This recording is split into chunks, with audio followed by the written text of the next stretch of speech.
ISKCON নিষিদ্ধ ও আইনজীবী সাইফুল ইসলাম আলিফ হত্যার সাথে জড়িতদের দৃষ্টান্তমূলক শাস্তির দাবিতে উত্তাল চট্টগ্রাম। বৈষম্যবিরোধী ছাত্র আন্দোলনের কেন্দ্রীয় আহ্বায়ক হাসনাত আবদুল্লাহ 24 ঘন্টার আলটিমেটাম দিয়ে বলেছেন, ধর্মের দোহাই দিয়ে উগ্রতা সহ্য করা হবে না। আর জুলাই শহীদ স্মৃতি ফাউন্ডেশনের সাধারণ সম্পাদক সার্জিস আলম বলেছেন, বাংলাদেশের মানুষ সকল ধর্মের প্রতি সহানুভূতিশীল। এটাকে কেউ দুর্বলতা মনে করলে তাদের ছেড়ে দেওয়া হবে না। এনামুল হকের ক্যামেরায় চট্টগ্রাম থেকে আরিজ আহমেদের পাঠানো রিপোর্ট জানাচ্ছেন ওয়ালিউল আউলি। ইসকন নিষিদ্ধ ও আইনজীবী সাইফুল ইসলাম আলিফ হত্যার সাথে জড়িতদের দৃষ্টান্তমূলক শাস্তির দাবিতে বুধবার দুপুরে নগরীর ওয়াসা মোড় থেকে বিক্ষোভ মিছিল বের হয়।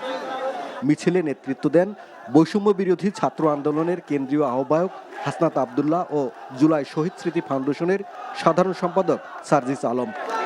বিভিন্ন সড়ক প্রদক্ষিণ শেষে টাইগার পাস মোড়ে ছাত্র সমাবেশ অনুষ্ঠিত হয়। সমাবেশে ইসকনকে সন্ত্রাসী সংগঠন হিসেবে নিষিদ্ধ ও আইনজীবী সাইফুল ইসলাম আলিফ হত্যাকারীদের 24 ঘন্টার মধ্যে গ্রেপ্তারের আলটিমেটাম দেন। বলেন, ধর্মের দোহাই দিয়ে কোনো রকমের উগ্রবাদী আচরণ সহ্য করা হবে না।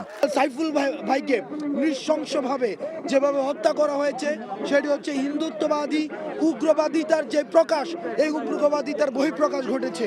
সেজন্য সাইফুল ভাইকে যারা এই যে এইভাবে হত্যা করেছে তাদের বিচার করতে হবে। ইসকনকে এই উগ্রবাদিতা ছড়ানোর জন্য নিষিদ্ধ করতে হবে।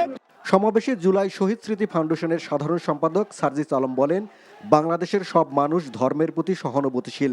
এটাকে যদি কেউ দুর্বলতা মনে করেন তাদের ছেড়ে দেওয়া হবে না। কিভাবে 5 আগস্ট রাতে সারা রাত ওই মন্দির পাহারা দিয়ে সকালে ফজরের নামাজ তার সামনে রাস্তায় পড়েছে, সেখানে এই সহানুভূতিকে কেউ যদি প্রশ্রয় হিসেবে দেখে, শুধু অন্তর্বর্তীকালীন সরকার নয়, বৈষম্য বিরোধী ছাত্র আন্দোলন নয়, জাতীয় নাগরিক কমিটি নয়, পুরো বাংলাদেশ একসাথে এ সকল উগ্রপন্থীদেরকে প্রতিহত করবে।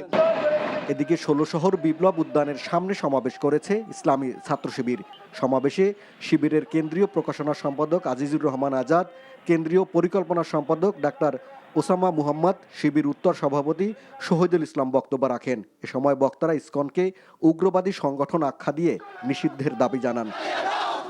এছাড়া বাংলাদেশ নেজামে ইসলাম পার্টি নগরীর আন্দরকিল্লা শাহী জামে মসজিদের সামনে প্রতিবাদ সমাবেশ করেছে।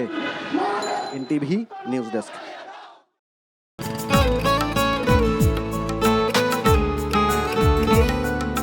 আপনার নামটা?